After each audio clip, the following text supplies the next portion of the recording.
So, what's the real difference between just a bunch of people and a true community? Well, it often boils down to a few keywords and, the actions that back them up. So, today we're going to dive into the vocabulary of what makes a community really care and how we can all help build places where everyone, and I mean everyone, feels like they belong. Think about it. Have you ever been the new person? First day at school, new job, joining a team. You know that feeling, right? Kind of on the outside, a little shy, not sure where you fit in. Yeah, pretty much everyone's been there. And that's exactly the feeling we're going to tackle today. Yeah, this is the heart of it, right? Being left out. It's that awful feeling of being on the sidelines, and it can totally stop you from jumping in and connecting with people. But, and this is the important part, there's good news. We can actually fight that feeling. There are specific words we can use and things we can do to create a community where nobody feels invisible.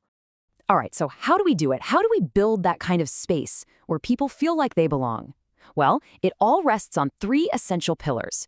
You can think of them like the foundation of a house. You need all three for it to be strong and welcoming. Let's take a look at what they are. First up, we've got cooperation. And look, this is way more than just, working side by side on something. It's about having a goal that you all share, that you're all working towards together. It's really the engine of a community. Without it, you're just a bunch of individuals doing your own thing, not a team actually getting somewhere. Next, we have diversity, and this is so important. It's about realizing that all our differences, our backgrounds, our skills, our cultures, that's not a weakness. That's our biggest strength. When you have a group with all sorts of people, you get so many more ideas, so many different ways of looking at a problem. And get this, it's not just about being nice. It actually makes the group smarter and better at what it does, because you're seeing the world through more than one set of eyes. And the third pillar that holds it all together is fairness. Seriously, this is like the glue. It's all about treating everyone equally, making sure every single person feels like they've got a fair shot, that their voice matters. Because if things aren't fair, you can't have trust. And without trust, well, the whole thing falls apart.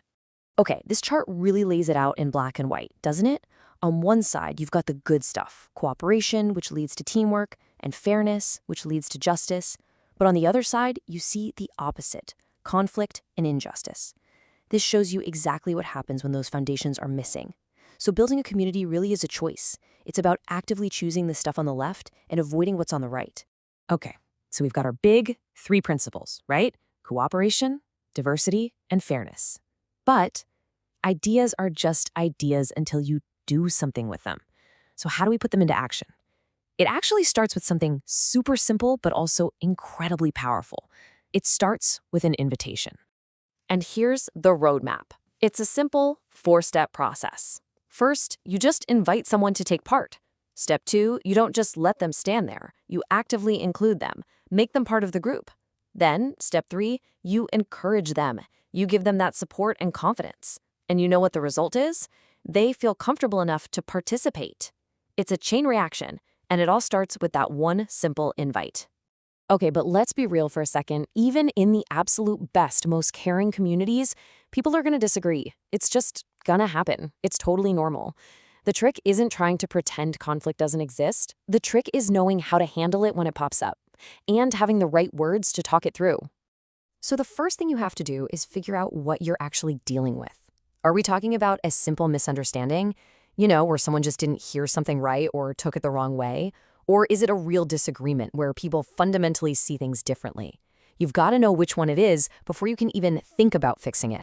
And sometimes a disagreement is just too tough to sort out on your own. That's where a mediator can come in. Now, a mediator isn't a judge. They're not there to pick a winner. They're a neutral person whose whole job is to help the two sides talk and actually hear each other. They help find that common ground and make sure the friendship or the team doesn't get destroyed in the process. It's a really powerful tool. All right, so we've talked about the big ideas, the actions we can take, and even how to deal with the tough stuff. But why? What's the end game here? What are we trying to achieve with all this? Well, it all comes down to one single, powerful feeling. This quote says it all. Joining the team gave me a strong sense of belonging. That's it. That's the prize. Belonging. It's that amazing feeling when you know you're part of something where you can just be yourself and feel comfortable, safe, and accepted. That's the payoff for all the hard work. And if you unpack that feeling of belonging, what's inside? Well, it's all of this. It's feeling valued, feeling respected.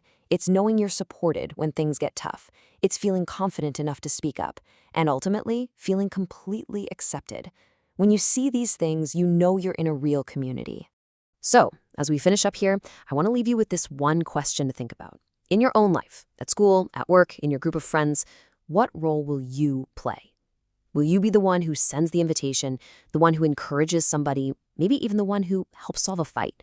Because at the end of the day, a caring community isn't something you just stumble upon. It's something we all have to build together. One person, one action, one word at a time. Thanks for listening.